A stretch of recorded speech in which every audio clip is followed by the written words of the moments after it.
The stars above were quiet, too quiet. The Galactic Council had done everything. They passed laws against laughter, banned human music. They erased stories, paintings, even hugs. They said emotions were dangerous, unpredictable, and yet humans kept feeling, kept smiling, kept dreaming. The Council called it resistance. Humanity called it living in the capital station of Alaran Prime. The final meeting began. Inside the Grand Hall stood the 12 elders of the Union, each over 500 years old. Machines helped them breathe. Their minds connected to millions of data streams, but none of them had laughed in centuries. On the main screen, signal blinked. It was marked from Earth. Final declaration. Open it. One elder said. A human man appeared on the screen. He wore no armor, no medals. Just a simple jacket and a smile that made the room colder than before. My name is Commander Jace Corrin. Speak for the last free voice of Earth. You tried to silence us. You banned our ways. You erased our feelings. But now, we speak one. Last time, the Council leaned forward. We do not ask for your approval. We do not want your systems. We will not change who we are. This is our final message. Jace looked straight into the camera. We forgive you. Silence filled the hall. Forgive? Was this a joke? But Jace's face stayed calm. You feared what? You did not understand. You feared emotion. But we understand now. You weren't always like this. Once, long ago, your people laughed too. Loved, sang. Then you gave it all up for control, for order, for rules. He paused. We won't do the same. And the signal changed. It was no longer just. It was music. Soft at first, then stronger. It came from a live orchestra on Earth's surface. Dozens of humans playing violins, drums, flutes, strange instruments the galaxy had never seen. It was chaos. It was beauty. And then the screen showed. More. A child dancing, an old man crying, a couple kissing under fireworks. Billions of humans across Earth and beyond doing the one thing the Council feared, feeling. The Council tried to block the stream. It didn't work. The signal wasn't coming from one source. It came from thousands. Space stations, smuggled satellites. Council ships secretly switched sides and broadcasted it. Jack spoke one final time. You can't ban what we are. Can't delete our soul. You can shut every door. You can't stop the story. And then he said it. The story always ends with us. Screen went black. The Council tried to regroup. They sent orders. No one followed. Entire fleets turned off weapons. Robots stopped moving. Ships changed course to ward. Earth not to invade. To listen, to see, to feel. In every corner of the galaxy. Humans had done what no army could do. They made people remember. One by one, planets rebelled. Not with guns, with art, with voices, with simple, strange, beautiful emotions. Alien species who had never cried on a small moon. A Zarin child painted a picture of the human who told him bedtime stories. On a trade station. A Crothi commander played an Earth piano and cried without knowing why. Even the Council's own AI, designed to be emotionless, began humming the human tune. The Council was finished, not defeated by war, but placed, forgotten, erased by something older than fear-hope. And in the end, the last message from Earth was carved in steel across the surface of a new ship. The largest ever built. Feel, laugh, love, live. We are human. The galaxy would never forget those words, because no matter how far they went, no matter how many tried to stop them, the humans had changed everything forever. The Galactic Peace Station floated in the cold silence of space. It was a giant structure made of silver and glass, orbiting a dead blue star. Inside it, thousands of alien leaders from across the galaxy had gathered. Their faces were cold. Their eyes held no emotion. Peace talks were never about trust, only power. Every race sat in silence. No one smiled. No one moved. Tension was always there, like a blade ready to cut. The Cephalon warlords sat tall, with their thick armor and breathing masks. The insect-like Vril clicked their claws softly. Even the Zernheim mines, who could read thoughts, stayed still. All eyes were fixed on the doors. Earth was late. They were the newest members of the Galactic Council. Most thought humans were weak, soft, and emotional. Some called them pet species, meant for trading, not talking. But the Council had agreed to give them one seat just to show unity. No one expected them to last. No one took them seriously. The doors opened. A small group of humans walked in. No guards, no weapons, only light clothes and calm expressions. Their leader was a middle-aged woman named Ambassador Leanne Reyes. She walked with quiet confidence, followed by two assistants, but something else was there too. A baby. The baby sat in a small hover stroller, blinking at the bright lights and strange faces. His name was Eli. He had no idea he was the first human child to enter the council chamber. As the humans walked forward, all eyes turned to the child, and then it happened. Eli looked up at the Cephalon commander sitting on the front row, the alien.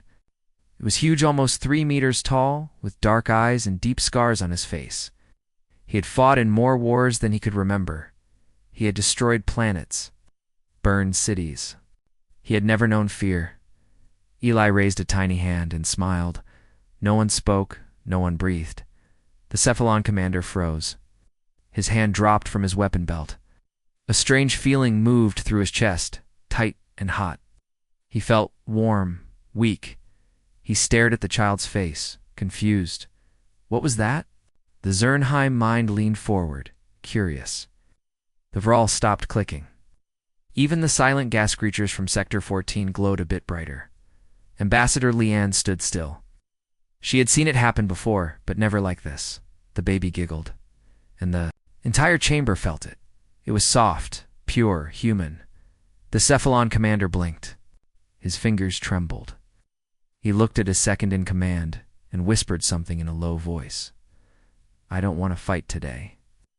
His officers stared at him in shock. That sentence had never come from his mouth before. Outside the chamber, things moved fast. News feeds picked up the footage. The moment the baby smiled, thousands of beings watched across space. On warships, battle cruisers, and deep mining colonies, the image spread. A human baby smiled at death, and death blinked. The news went viral. Some called it the smile event. Others called it the weakness trigger. But whatever the name, the result was clear. Something had changed. Back in the chamber, the council vote began. Most members didn't speak during voting, but this time they hesitated. One by one, they looked at the human child before raising their hands. Even the Cephalon voted yes. Humans were now fully accepted into the Galactic Council. After the session, as the humans walked out, they passed by a group of alien ambassadors. One of them, a tall red-skinned creature with 6 eyes, stepped forward.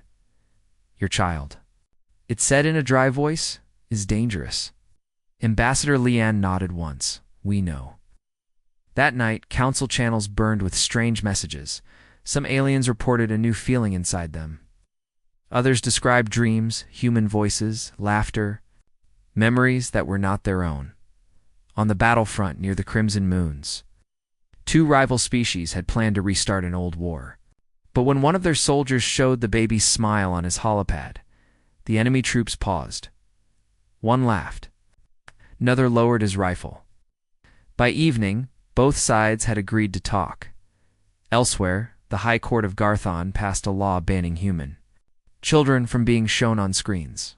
Too dangerous, they said. Too emotionally disruptive. But within days, black market videos exploded. Everyone wanted to see the smile. In secret, the Cephalon Council held a meeting. "This is a threat," one general said. "Not from weapons, not from fleets, from feelings." "They're not attacking us," another said, "but they are changing us." On Earth, Ambassador Leanne stood in her office. She looked out at the stars. Behind her, Eli played with a small toy. She knew something had started, something no one understood yet. She remembered her training. Humans had always relied on charm, culture, and emotional strength.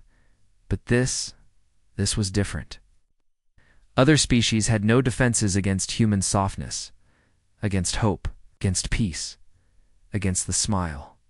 A message pinged on her screen. It was from a distant system-old empire that never answered Earth's calls. The message was short. Send more children. Leanne sat down slowly. She didn't know if the galaxy was ready, but the humans were already inside. A week later, things began to spin faster. Alien schools started asking for human teachers. Because they were smarter, but because students behaved better around them. Entire races began copying human expressions, songs, even bedtime stories. The Vral started a new sport called tickle wrestling, which confused many but made others laugh for the first time in centuries. At the same time, the first resistance movement formed. They called themselves the Pure Mind Coalition. They believed humans were using a secret weapon, emotions, to control the galaxy. They claimed humans were not harmless. They were slowly infecting all other species with their ways. Their first statement was cold. A smile is not peace. It is. First crack in the wall of logic. Back on the Galactic Peace Station, Ambassador Leanne received a private message. It came from an unknown sender. It showed a human child's photo. Under it was a sentence.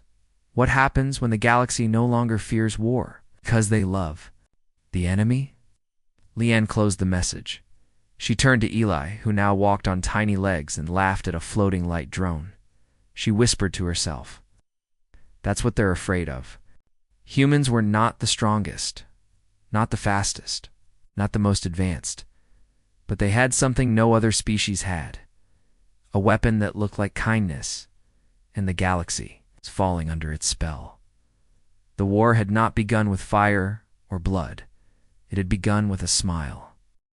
The planet Kraxos had never known kindness.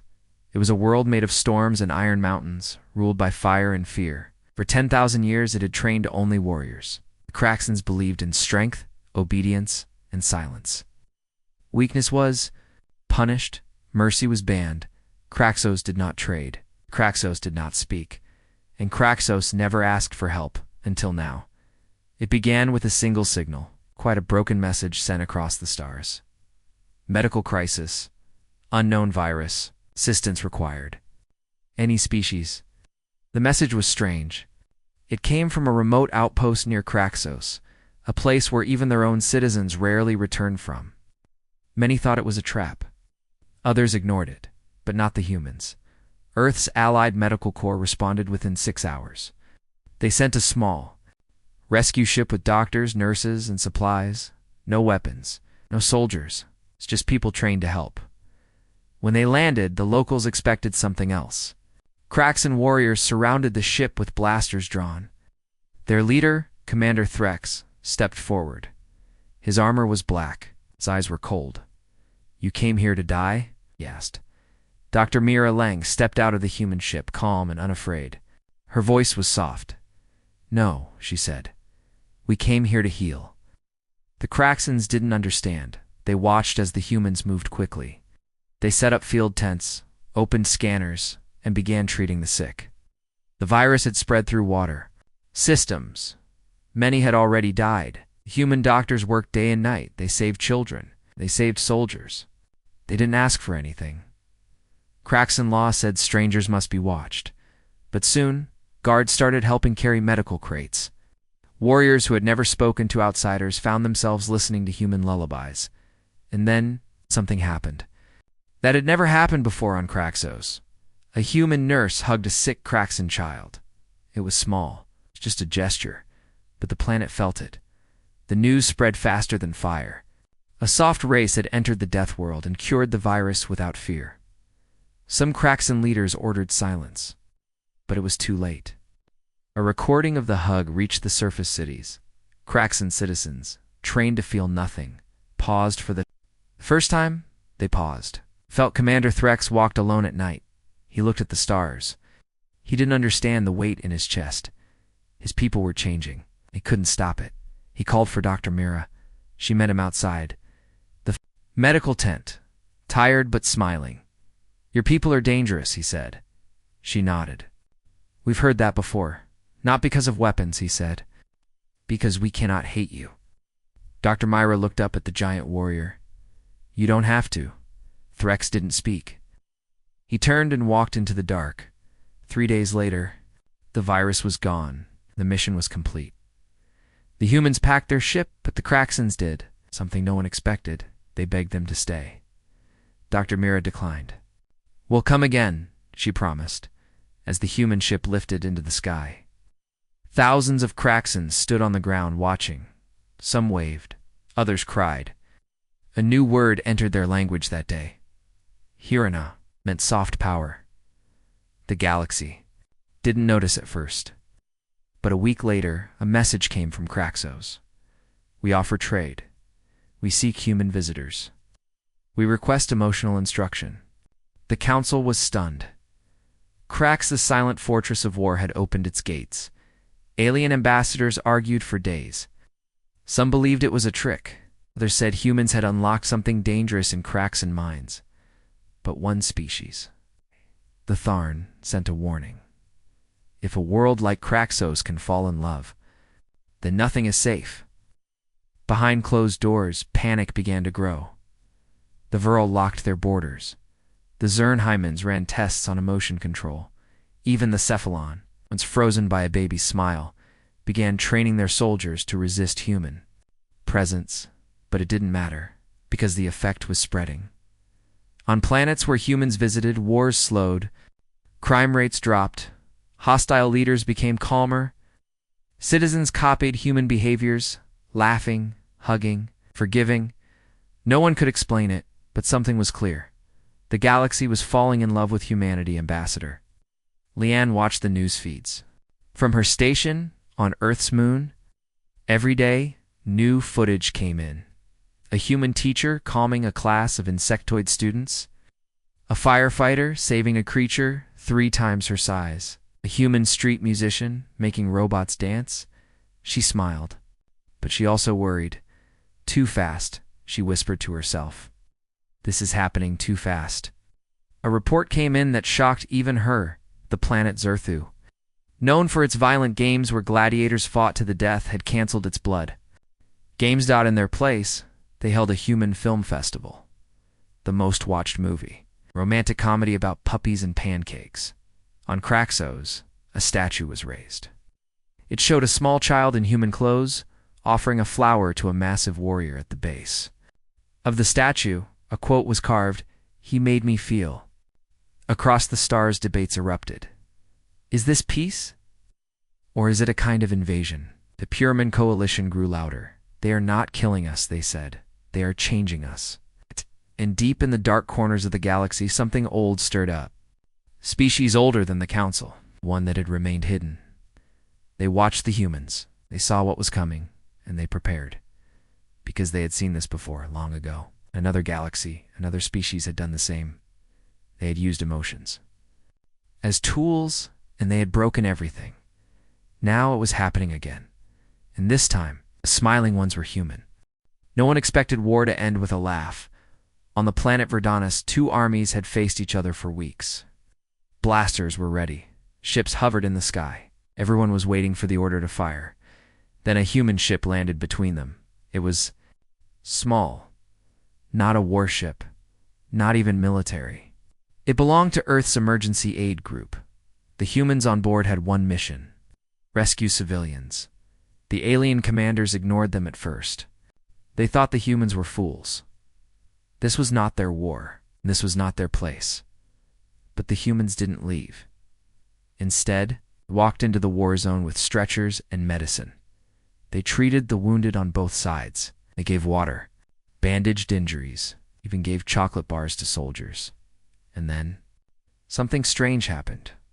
One of the humans brought puppies. Real, soft tail-wagging Earth puppies. The soldiers didn't understand. A tall, armored warrior from the Kravik side picked up a puppy. It licked his metal glove, stared at it in shock. Then, for the first time in his life, he laughed. The sound echoed across the battlefield. On the other side, a soldier from the Yellery watched in silence. Slowly, he walked forward. No one stopped him. He reached the humans. and sat down beside the puppy. He smiled. Both sides lowered their guns. The war ended that afternoon not with peace talks, but with belly rubs and baby laughter. Someone recorded it. The video spread across every system in the galaxy. They called it the Adorable Invasion. In the footage, two deadly warriors cried as a human child hugged them both. The caption read, "We forgot how to feel. They reminded us." The council tried to stop the video from spreading. They said it was dangerous, that it could disrupt military readiness. It didn't help by the end of the week. Over 700 million beings had watched it on planet Rolvik. Armed guards were replaced with human therapists. On the moon of Diurn 3, police wore smiley badges with free hug zones. Some said it was beautiful. Others called it a silent virus. Alien news. Programs began asking serious questions. Is human cuteness a biological weapon? Are we being invaded with kindness? Is peace a trap? Behind the scenes, powerful. Leaders panicked. One general said, "They didn't bring weapons. They brought something worse, emotions." Soon, black markets began to change. Instead of guns, they sold human pictures. Videos of children laughing, recordings of bedtime stories. Even the scent of fresh earth rain was worth gold on some planets. Entire companies were formed just to study emotional exposure to humans. Some races banned humans completely. The Otran Collective closed its ports. The Azran Empire announced, no Earth citizens allowed within 500 light years. But even that couldn't stop what was coming, because it wasn't just about humans. Anymore, it was about how they made others feel. And those feelings were spreading at the Council's emergency meeting. The Cephalon commander stood tall. He spoke. Only once. An enemy that makes you forget hate is still an enemy. Ambassador Leanne watched from her corner. She didn't speak, but she saw the fear in their eyes. They weren't afraid of war. They were afraid of peace. Too fast. Too strong. Something no shield could block. Something no army could stop. Hope. The next event shocked even Earth. On the battlefield of Uran 5, new war was about to begin. Two massive armies lined up, tanks and drones ready. The skies turned black. Then a single transport ship landed. In the middle, it was human. The doors opened slowly. Out came 5 children holding signs. "Don't fight," one said. "Please stop," said another. The last one held a drawing, a stick figure alien holding hands. The stick figure human, no one spoke. And then the smallest. Girl giggled. That giggle was broadcast through open coms to every helmet, every ship. A commander on the left side removed. His helmet, the right side general dropped her weapon.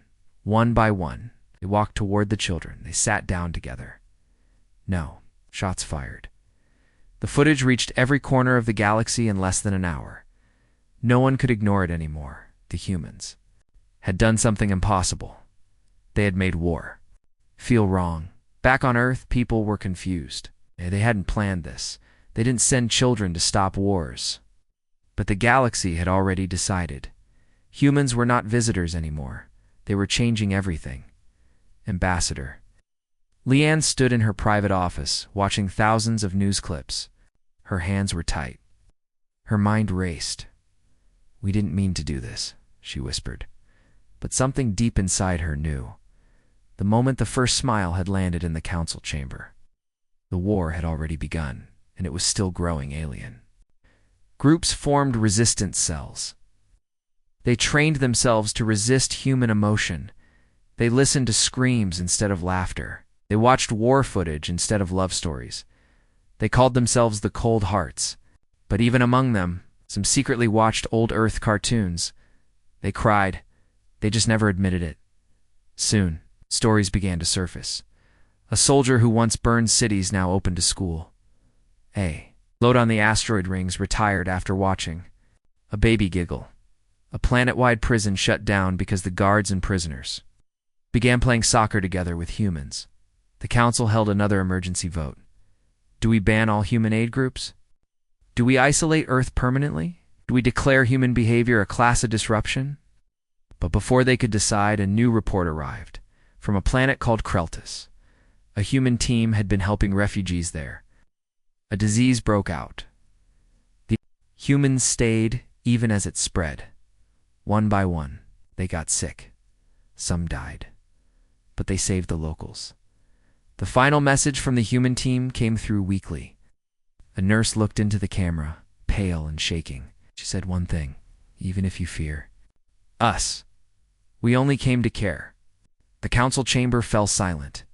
Even the Cephalon commander looked away, because that was the moment they realized the truth. Humans were not trying to change the galaxy. They just couldn't help it. They were built for connection, and now the galaxy was connected to them. There was no stopping it. Not anymore. And somewhere in the end, darkness, something ancient stirred. Not in fear, but in hunger. Because it had seen love before, and it knew what came next. The chamber was closed. No reporters, no cameras, no public screens. This was not a normal council meeting. This was a secret vote. Only the top leaders from each star system were allowed inside. Even their guards waited outside the metal doors.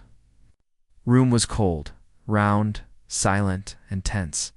Ambassador Leanne sat in the shadows. She wasn't supposed to be there, but she had earned enough respect, enough fear, that they let her watch. Not speak. Just watch. The Zern. Min floated above its seat. Its skin flickered with red light, an old sign of fear. It looked across the table and spoke, its voice like falling dust. The question is simple, it said. Do we ban humans from the galaxy? No one answered at first. Then the Cephalon warlord stood. He looked tired, not weak, just tired. His voice was quiet. I have fought in over 300 wars. I have seen planets burn. I have lost half my race, and yet. He paused. Never in my life have I feared something as much as I fear a human child's smile. No one laughed. No one even blinked. Across the room, the insectoid Viral ambassador tapped its claws slowly. Let us be honest, it said. They are not using weapons. They are not sending fleets. They're not hacking our systems. They're doing something far worse. They are making our people feel. The gas being from Sector 9 shimmered with unease. Love, forgiveness, joy. These are not tools for power, yet they are turning into power. The Cephalon slammed his fist on the table. It's not just that, it's loyalty. Our soldiers disobey orders now. They question violence. They watch human videos between shifts. One entire fleet refused to fire because they were inspired by Earth music. What kind of war can we fight if no one wants to fight? The Zern nodded slowly. Which is why we must vote, before it is too late. Ambassador Leanne sat still. She said nothing. But inside her mind, a storm was rising. She remembered the day Eli, her son, smiled in the council chamber. She remembered the way it changed everything. It should never meant for it to spread. No one did. But now the galaxy was afraid. The Zernhai mind lifted one thin hand. The vote begins now, it said. One by one, the hands rose. Ban human aid teams from conflict zones. Ban human media from non-Earth systems. Ban human children from traveling. Each one passed. Then came the final vote. Should humanity be labeled as a level 5 emotional hazard? That was the highest category, equal to plague worlds and forbidden weapons. Everyone hesitated, even the coldest ones. Then the Cephalon stood again. He looked straight at Ambassador Leanne. You know what's happening? He said. She met his eyes. We didn't come to control anyone, no, he said. But you're doing it anyway. He raised his hand. The others followed, one by one, until the final vote passed. Humanity was now a danger, not because of war, but because of love. The room stayed quiet for a long time. No one knew what to say. Then a soft beep came from the council network. A news report flashed on a private screen. Leanne saw it first. A prison planet called Gorlak 7 had just been shut down. Why? Because the prisoners and the guards fell in love with Earth poetry. The warden's message was simple. We don't want to hurt people anymore. The room went colder. Even banning humanity couldn't stop the change now. It was already too late. The Zern turned toward the others. If this continues, it said, there will be no more war. No more obedience. No more power. Just feelings. The Cephalon looked sick. I'd rather fight a galaxy full of weapons than face one filled with human kindness. Ambassador Leanne stood up slowly. You want to stop us, she said, but the truth is, it's not about us anymore. It's inside you now. The room fell silent again. She walked out without permission. No one stopped her. Back on her ship, she sat down next to Eli. He was watching a cartoonish Silly Earth show about dancing vegetables. He laughed softly. Leanne smiled, then cried.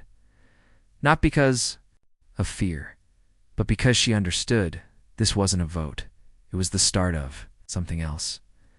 The galaxy was trying to stop love, but love wasn't a virus. It was evolution, and it's already begun. In secret rooms across the stars, plans were drawn. Some groups wanted to isolate Earth forever. Others wanted something darker, a permanent solution. Destroy Earth, one message read, before the infection spreads. But deep in the void, something older than all of them listened. It had watched a galaxy change before and break. Now it whispered again, not in fear, but in hunger, because soon the strongest emotion of all would arrive. Not joy, not peace, but loss. And the galaxy would scream. The galaxy changed quietly at first. After the vote, Earth was labeled dangerous.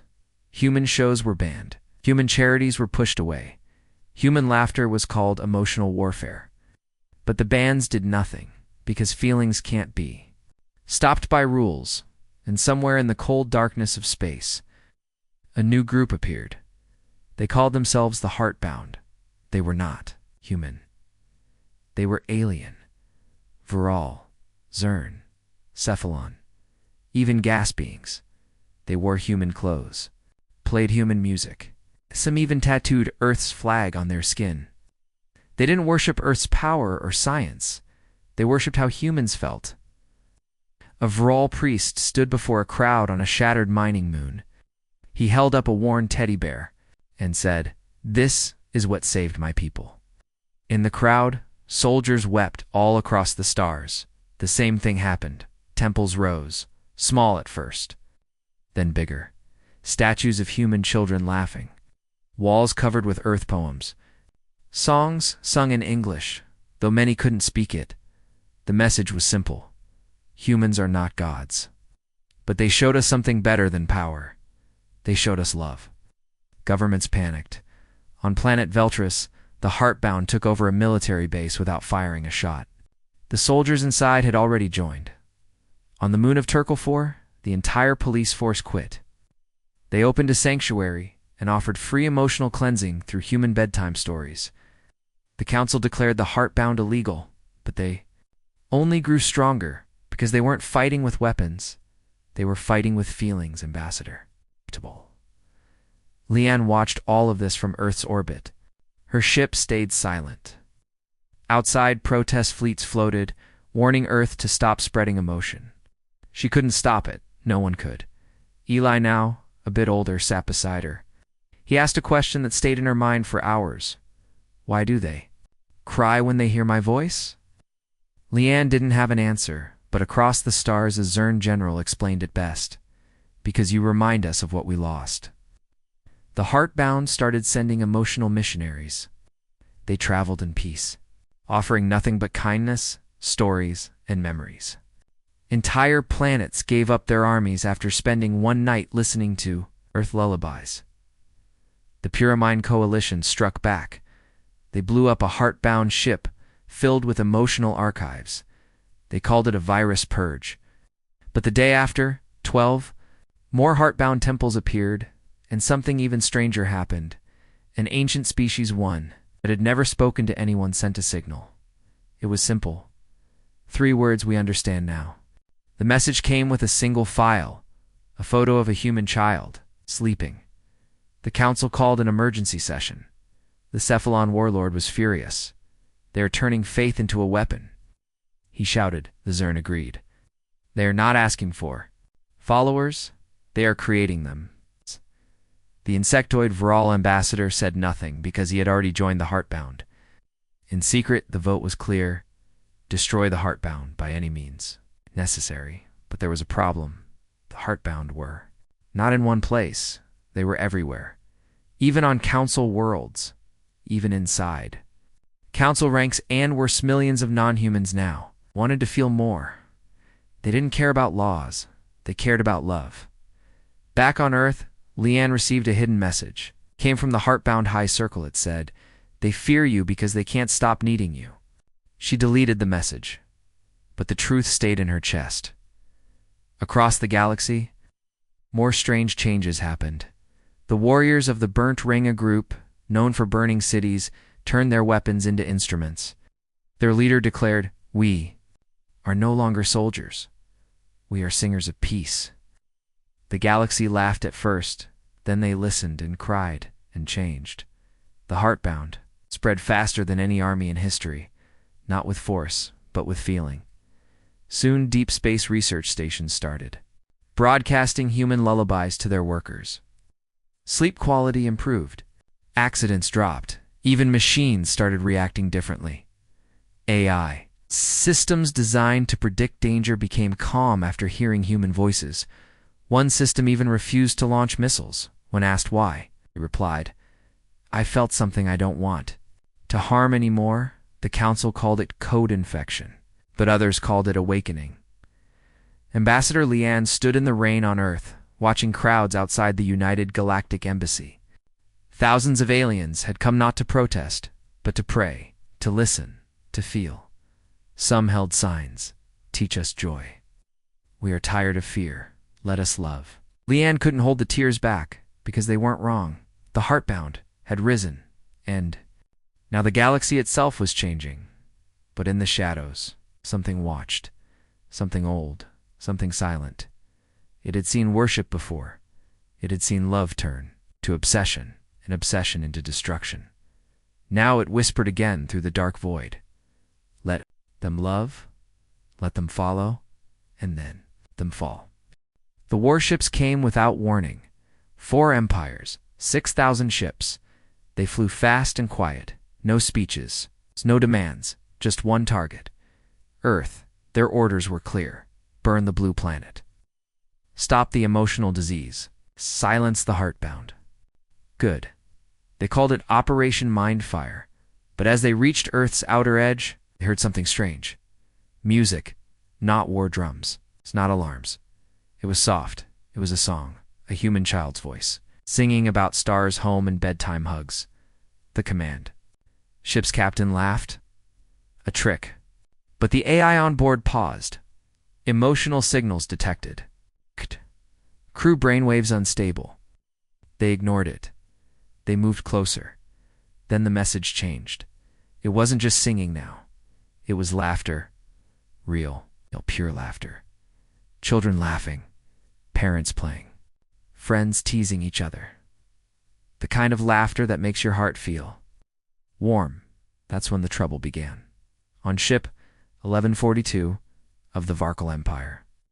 The weapons officer froze. He started crying. No pain, just release.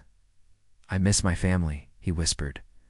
On another ship, a Zern pilot dropped her controls and said, "Why are we fighting this? What is the point of killing kindness?" Her captain tried to silence her, but half the crew stood with her. By the time the fleet entered Earth's orbit, 30% of ships had lost control, not because of weapons, because their own crews didn't want to fight anymore. Leanne sat inside. Earth's orbital command. Calm, but alert. She saw the data streams, mutinies, refusals, power downs. Something bigger was happening. Not a battle, a breakdown. Outside, thousands of ships floated like frozen statues. Then, a single drone flew toward them. No weapons, just one. Jobbit played videos. Human laughter, funny moments from Earth, clowns falling, kids tickling pets, old people dancing badly, friends telling silly jokes. At first the fleets ignored it. Then someone laughed. Just one pilot. A short laugh. Okay, almost quiet. Then another joined. Then two more. Then a squadron within 1 hour, half. The enemy fleet was laughing. Laughing so hard they couldn't breathe. Weapons fell silent. Fighter bays closed. Missiles powered down. The Varkal Emperor, watching from his war palace, screamed, "Destroy the source! Fire now!" But none of his ships obeyed, because they weren't soldiers. It's any more they were feeling. For the first time in their lives, one captain even sent a message. "I forgot how joy feels. Now I remember, and I will not kill it." On Earth, Eli watched all of this on the big screen. He giggled, and at that moment, in-planned. Unknown, the sound of his giggle was transmitted to every ship. It lasted only 4 seconds, but that was enough. A silence fell across the stars, followed by something no one expected: surrender. Not in shame, but in peace. Ships turned and flew away. Some landed and joined the Heartbound. Some stayed floating, just listening. The most powerful fleets in the galaxy were defeated, ... by a child's laugh. The council met in secret that night. They had no words, no plans, no understanding. "Laughter is a virus," one said. "No," whispered another. "It's freedom." They voted to ban Earth communications again, but it was too late. The signal had spread through old satellites, forgotten data streams, even deep space. Black Box's laughter now lived in the walls of the galaxy. The empires began to shake, because there, people were laughing too, in the Zern Dominion. Soldiers left their bases to play in the snow, in the Cephalon hive towers. Workers painted their faces and made silly faces in mirrors. Even the Vral, known for silence, began to hum. Earth's melodies. Something had changed. Not just politically, but deeply. And not everyone liked it. A shadow council was formed, not part of the official government. Old, quiet, hidden. They did not fear Earth's weapons. They feared its spirit. "We will not let the galaxy fall to joy," one of them said. "We will bury it in silence." They began building something dark, strange, massive. A silence weapon. A machine that would mute Earth's signal forever, across dimensions. But Earth didn't know, because at that moment, they were too busy laughing. Not at war, not at power, but just being human. And the galaxy was watching. Far beyond the edge of the galaxy, in a place with no name, the ground shook. The silence machine opened its eyes. It wasn't alive, but it felt something. It had one. Purpose. Erase Earth's voice from the stars. It didn't fire weapons. It didn't use bombs. It used frequency collapse, something no species could resist. Not pain, not fear, just silence. Pure, endless silence. It would break songs, crush laughter, mute emotions forever. No one on Earth knew it was coming. Not even Leanne, the sharpest mind in orbital command. She was watching a message from a Zern child. He had learned to smile. That was victory, she thought. But in the void, the silence machine began to move. It didn't travel like ships. It phased. 1 second, it was beyond the black void. The next, it appeared just outside the Kuiper Belt, invisible, untouchable. It released a small pulse, not loud, not violent, but in seconds, something strange happened. Earth's moon base lost connection. The song satellite stopped singing, and on Earth, people stopped laughing. Not all at once, just slowly. Quiet crept in like cold, as air under a door. Jokes felt dull. Music lost its beat. Even memories of joy faded. People didn't know what was happening. They just felt. "Empty on Mars," a boy cried, because he couldn't remember his mother's voice on Europa. A teacher stood silent, forgetting how to smile. Leanne saw it in the data. Emotional drop. Rapid. Unnatural. "This isn't depression," she said. "It's theft." Back in deep space, the machine opened again. It was preparing a full wave. The final wave. one that would remove humanity's signal from the universe. Completely. Leanne called an emergency council Zern VL. Even the silent cephalon attended. "We're under attack," she said. "Not our bodies, our minds." Most didn't believe it until a cephalon technician played a recording. It was from before. A human laugh. Soft, honest, real. Then the recording played again. It was gone, like someone had ripped out the joy. The sound was hollow now, empty. Zern General stood. "They are killing memory, killing what makes us feel." The Vral ambassador nodded. "This is worse than any bomb." "But how do you fight something you can't see? Something that deletes feelings?" That night, Eli Alder woke up crying. He had a dream of a giant hand over the sky, pressing everything down. He didn't know why. But when he laughed, it didn't feel the same anymore. His parents looked at him, worried. No one was laughing anymore. On the ISS Hope Station, orbiting Saturn, two engineers found something strange. A signal. Not from Earth, not from any empire. Old, ancient. It was watching them, and when they looked at the frequency, forgot why they were smiling. They died minutes later. No wounds, no struggle. Just silence. Leanne received the last image from their data logs. A strange sphere. Black, floating then. Static. She understood now. "It's not just a machine," she whispered. "It's anti-expression." They needed to act fast, so she called the heartbound. All of them. Every race, every ship, every being who had ever felt joy because of Earth. The heartbound answered. With laughter, recordings, with art, with silly stories, they began flooding the galaxy's network with emotion, trying to push back the silence. But it was not enough. The machine was still advancing, and the stars were growing quiet then. Something unexpected happened. A human girl named Santa, only 5 years old, did something no one else had tried. She stood in front of her home recorder, and she told a joke.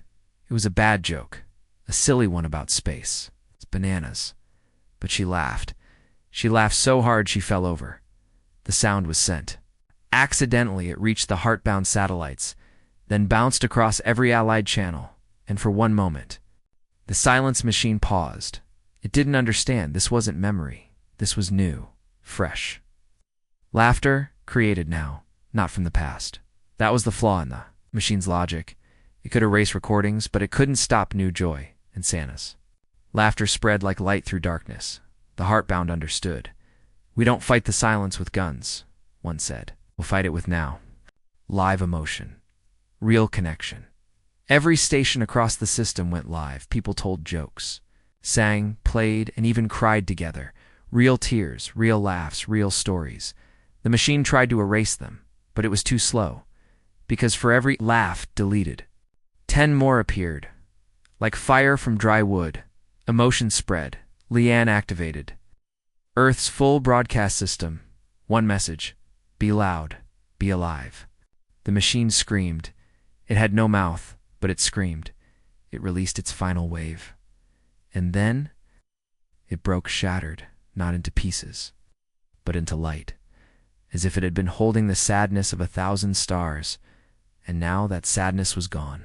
The stars lit up again. The song satellites began singing. On Earth, music returned.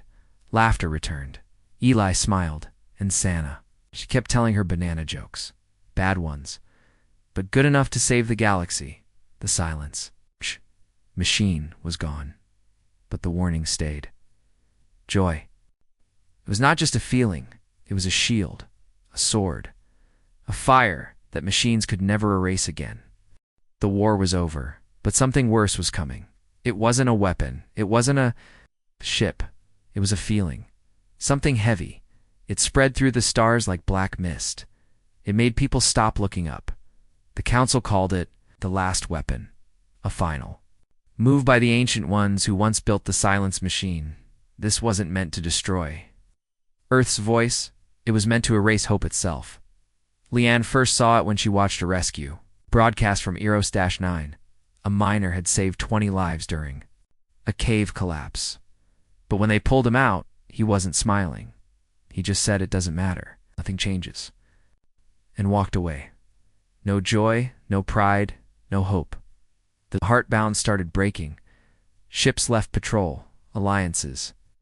Stopped answering, not because they were angry, because they didn't care anymore. The stars were still bright, but the hearts behind them were going. Dark, it was like a virus of the spirit. People stopped building, stopped singing, stopped loving, not because they were forced, but because they felt nothing. The last weapon was sorrow, and it was winning on Earth. A massive storm hit the Pacific front. Normally, thousands would rush to help. Now, only 5 showed up. Even Earth's leaders stopped speaking. Only one voice still called out. A child's single quotes. As Santa still telling jokes. Still laughing. Still painting stars with crayons on her bedroom wall. She didn't know why people had stopped hoping. She just didn't stop herself. Leanne noticed her broadcasts, random, silly, unimportant yet. They had the highest engagement in the galaxy. Leanne called her face to face. Santa smiled and said, "Want to hear a joke?" Leanne didn't answer, but her eyes softened. Santa said it anyway. It made no sense, but it made Leanne laugh. And in that laugh, something cracked inside her. Something warm, she whispered. "It's not a weapon. It's a mirror." "What do you mean?" Santa asked. "It doesn't attack us," Leanne replied. "It reflects our pain back at us." And Earth had pain, so much of it. Centuries of war, loss, failure, fear, all the enemies, all the scars, all the mistakes. The last weapon made them loud, made people remember only what hurt, not what healed. Leanne stood before the United Orbit Council. The room was nearly empty. She looked around. "I don't want to fight," she said. "I want to remember." She walked to the center of the hall and opened a device. It showed Earth's history, not the wars, not the victories, but the reasons, Mother giving her last food to her child, a boy saving a stranger during a flood, a soldier laughing in the mud, holding his friend's hand. Real moments, true ones. And as they played, people started watching. Across the system, in silence. Then, as whispers, they remembered not the victories, but the reasons they had ever chosen to fight. Not for land, not for power, but for each other, and in those small memories. Hope returned. It started like a flicker. One person helped, another across a broken road. A song was written again. A dance was shared again. Not perfectly, not loudly, but it was real. The last weapon pushed. Harder, it sent dreams, dark ones, made people see their worst fears, made them question their choices. Eli had one of those dreams in it. Earth was burning, and he was smiling, like he enjoyed the pain. He woke up screaming, and for a moment, he believed the dream. Then Santa sent him a picture. It was him smiling for real, holding a model spaceship she drew. "You're my hero," she wrote. One small sentence, one real smile, and the dream faded. He wasn't that monster he chose to be. More every person who received a message like that, every child's drawing, every old recording, every joke, helped push back the darkness. Humanity didn't fight this war with weapons. They fought it with hope. Raw, flawed, real. The kind of hope you get when you fail, cry and stand up again. The kind that isn't loud or pretty, but refuses to quit. And when the last weapon reached Earth's core, it found something waiting, something ancient, something human. It wasn't a bomb, it was a story, a single, old recording stored deep under the old lunar archives. A voice, weak but kind, reading a story to a child. "You are not alone," the voice said. "No matter how far the stars go, no matter how loud the dark gets, I will always find you." That recording went out, across the galaxy, and the dark mist. The last weapon began to tear, not because of light, but because it couldn't hold against meaning. The more stories Earth shared, the weaker the darkness became. until it broke apart. Not with a bang, but with a breath, as if the universe finally exhaled. And for the first time in what felt like forever, it was quiet, but not empty, not dead, just still and full of possibility. Leanne stood on the top of the orbital council building, looking at the stars. Eli, beside her, Sena's laugh playing in the background. "We won?" Eli asked. Leanne nodded. "But not with guns," she said. "With memory, with story, with hope." Eli looked up. "What now?" She smiled. "Now, we live. And somewhere in the far corners of space, where war once roared, a single flower bloomed on a rock. No reason, no. Watch your just life. Because even when everything else breaks, hope waits in humanity. Humanity always answers."